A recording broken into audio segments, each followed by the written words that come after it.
हुआ नहीं जा रहा, चला नहीं जा रहा। वहाँ से तो मना कर दिया, बेड खाली नहीं है। यहाँ पे तो कटुना के लिए, टेस्ट के लिए, बाहर के लिए बोल दिया, करवा के ले आओगे तो दाखिल कर लो।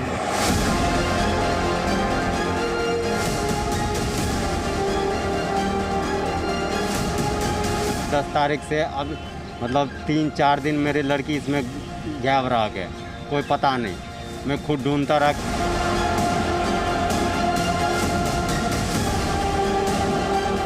2 घंटे से हम यहाँ पे लाइन में लगे हुए हैं और अभी भी कम से कम 4 के बाद पे हमारा जो बंदा खड़ा है उसका नंबर आएगा। तो मेरा यही है कि अगर कोरोना और इतनी चीज़ों की हम बात कर रहे हैं, यहाँ पे कोई देखने वाला नहीं है।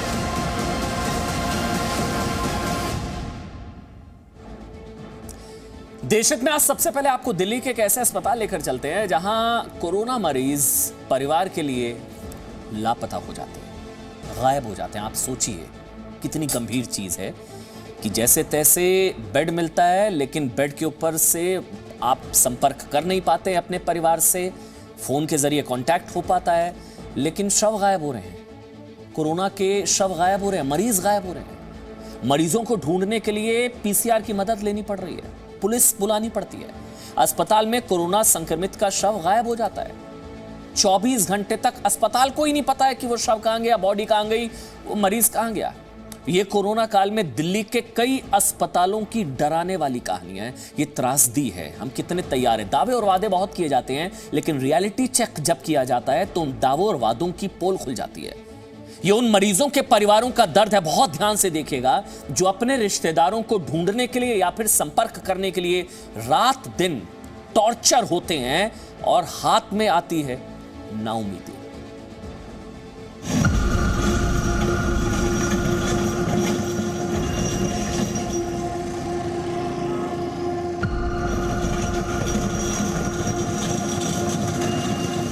सोलह तारीख को रात को 12 बजे मम्मी एडमिट हुई है यहाँ पर। वो किडनी पेशेंट है ऑलरेडी। दिल्ली के जीटीबी अस्पताल में वरुण हो या घनश्याम, मनीष हो या सुनील, सभी की त्रासदी एक, सभी का टॉर्चर एक, सभी के लिए एक जैसा शर्मनाक सिस्टम। लेकिन सबसे पहले वरुण की कहानी सुनिए। गाजियाबाद के वरुण ने 16 नवंबर को अपने ससुर को यहाँ एडमिट कराया था।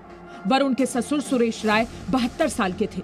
अस्पताल ने उन्हें कोरोना संक्रमित मानकर कोरोना वार्ड में भर्ती कर लिया और उसी रात उनकी अस्पताल में मौत हो गई और शव लापता। रात को 12:50 से फोन आता है 26 नंबर वार्ड से कि उनको आईसीयू में एडमिट करना, उनका हाइट और वेट बताइए। हाइट वेट बताना कोई लॉजिक नहीं था, लेकिन फिर भी जो उन्होंने पूछा हमने बताया गया। उसके बाद से हॉस्पिटल अथॉरिटी ने हमें कोई इन्फॉर्मेशन नहीं दी। मॉर्निंग जब आके 7 o'clock हमने यहाँ पता किया कि हमारे पेशेंट का स्टेटस क्या है। एट दैट टाइम उनका कहना है कि आपका पेशेंट जो है वो रात को 1 से 1:30 बजे के बीच में एब्सकॉन्ड हो गया, जो कि हमारे लिए भी सरप्राइजिंग था। हम लोगों ने काफ़ी कोशिश की ढूंढने की, अपने घर पे भी पता किया, सारा जगह पता, क्योंकि मेरा घर यहाँ से हार्डली 100 मीटर्स की दूरी पर है, बट वो कहीं नहीं मिले। सोचिए दिल्ली के जीटीबी अस्पताल का सिस्टम कितना बीमार होगा कि रात में 1 बजे जिस मरीज की मृत्यु हुई, उसके परिवार को अगले दिन सुबह 7 बजे तक कोई खबर नहीं मिली। पीड़ित परिवार के मुताबिक सुरेश राय की मौत की खबर सुनने के बाद जब सभी लोग अस्पताल पहुंचे तो उन्हें बताया गया कि शव गायब है। परिवार के मुताबिक अगर सुरेश राय की मौत करीब 1 बजे हुई तो शव कैसे गायब हो सकता है? अस्पताल में इस बात का जवाब किसी के पास नहीं था। सुरेश राय के परिवार ने पुलिस की मदद भी ली। पुलिस ने भी सुरेश राय का शव ढूंढने की कोशिश की, लेकिन तभी अस्पताल ने बताया कि शव मिल गया है और वो भी अस्पताल के 5वें फ्लोर पर। परिवार का सवाल यह है कि 6ठे फ्लोर पर भर्ती सुरेश राय का शव 5वें फ्लोर पर कैसे आया? 24 घंटे से ज्यादा वक्त तक पूरा अस्पताल शव को ढूंढ क्यों नहीं पाया? इसका जवाब सिर्फ एक है, लापरवाही के वायरस से संक्रमित अस्पताल का शर्मनाक सिस्टम। जब तक अलामा रिपोर्ट हॉस्पिटल से नहीं आई थी तब तक हम एफआईआर नहीं कर सकते। आवेदन भी लिया गया, फिर हमारा पुलिस वालों ने कार्रवाई की, वो काफ़ी सपोर्टिव थे, उन्होंने कार्रवाई की। उन्होंने हमें परमिशन भी दिलाई कि आप जाके ढूंढ लीजिए उनको। लेकिन एक बंदा, उन्होंने मुझे बोला कि आप पीपीई किट पहुंच के आप ढूंढ लीजिए वार्ड्स में, जो कि पॉसिबल नहीं है। इतनी बड़ी बिल्डिंग में मैं उनको कहाँ ढूंढता जब इनके पूरे स्टाफ ने वो नहीं किया। और जीटीबी अस्पताल के शर्मनाक सिस्टम के मारे कई लोग हैं जो दिन रात अस्पताल के बाहर रहते हैं, लेकिन उन्हें मरीज का हाल मालूम नहीं रहता।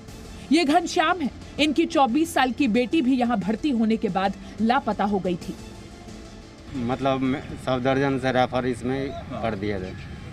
10 तारीख के मतलब यहाँ पर मैं वो किया था, मतलब 3 दिन मेरे को रिपोर्ट सही मिला के, उसके बाद 10 तारीख से अब मतलब 3-4 दिन मेरी लड़की इसमें गायब रहा के, कोई पता नहीं। तो मैं रोता रहा के, ठीक है, बड़ा मुश्किल से मेरे को पता चलते चलते 3 रात और 2 दिन तक मैं ढूंढता रहा के, भूखे प्यासे, ठीक है, कोई नहीं बताया इसमें से।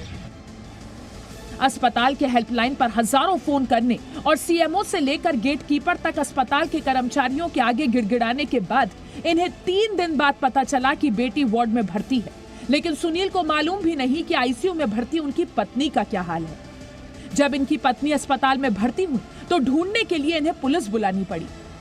उनके पल्स रेट 40 और 50 के बीच में ही था, जो कि उनको ऑक्सीजन मिल नहीं रहा था, सांस लेने में बड़ी ट्रबल हो रही थी। फिर वो इमरजेंसी में ले गए। उसके बाद उनको ढूंढने में मेरे को 12 से 13 घंटे लग गए। जो सीएमओ यहाँ का है उसके पास नहीं है कि पेशेंट है कहाँ पे।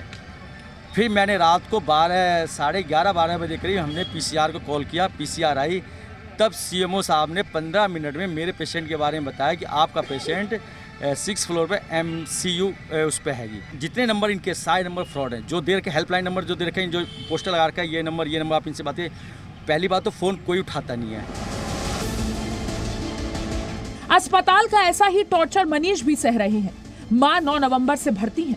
कैसी स्थिति में है, तबीयत कैसी है, किसी चीज की जरूरत है, परिवार को कुछ नहीं पता। बस सुबह से शाम और शाम से रात तक अस्पताल में बैठे रहते हैं कि क्या पता कोई खबर मिले। हेल्पलाइन पर मां के बारे में जानकारी ले पाना जंग जीतने के बराबर है।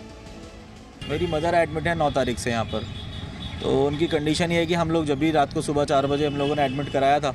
आप वार्ड में कॉल करते रहिए, वहाँ पर डॉक्टर तो डायरेक्टली कम बात कर पाते क्योंकि वो पेशेंट में बिजी होते हैं, लेकिन जो जूनियर स्टाफ होता है वो काफ़ी गड़बड़ कर जाता है।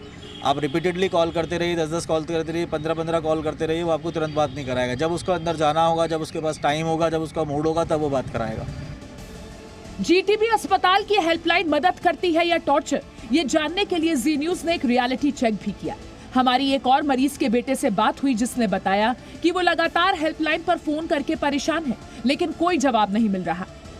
इस वक्त जीटीबी अस्पताल में हम मौजूद हैं और देखें कि किस तरह से जो हेल्प डेस्क पे जो नंबर हैं, जिसके लिए बहुत सी शिकायतें आई थी हमें, उसकी एक रियलिटी चेक करते हैं कि क्या हाल है इस वक्त अस्पताल में, कि जवाब देने के लिए जो पेशेंट्स के परिजन यहाँ बाहर खड़े होकर लगातार परेशान चल रहे होते हैं, उनको किस तरह से जवाब दिया जाता है, इस चीज़ को भी समझते हैं। यहाँ पर पिक नहीं हो रही। आपने मिलाया फ़ोन हेल्प डेस्क का, जो आपको नंबर दिया गया। हाँ जी सर, कोई फ़ोन पिक नहीं कर रहा। देखो, लेकिन जो अस्पताल मरीजों और उनके रिश्तेदारों के लिए टॉर्चर रूम बना हुआ है, जिस अस्पताल में शव गायब हो जाते हैं, जहां मरीजों को ढूंढने के लिए पुलिस बुलानी पड़ती है, उसके निदेशक कहते हैं कि अस्पताल में सब अच्छा है। इस समय स्थिति बिल्कुल अंडर कंट्रोल है। इस समय कोई भी ऐसा कोई ह्यू एंड क्राई कोई ऐसा नहीं है कि हम लोग उसको टैकल नहीं कर पाएंगे। बड़ा अनफॉर्चुनेट पार्ट है ये, मतलब मैं ये बात कहूँगा कि ऐसा हुआ है और हमने अपनी फैक्ट फाइंडिंग कमेटी इंक्वायरी की सेटअप कर दी। और ये हाल ना तो दिल्ली के किसी एक अस्पताल का है, ना देश के। मुंबई के एक अस्पताल में भी कोरोना संक्रमित का शव टॉयलेट में मिला था। इसलिए जी न्यूज की आपसे अपील है कि वैक्सीन आने तक अपनी और अपनों की सुरक्षा से खिलवाड़ न करें। दिल्ली से वरुण भसीन के साथ ब्यूरो रिपोर्ट, जी मीडिया।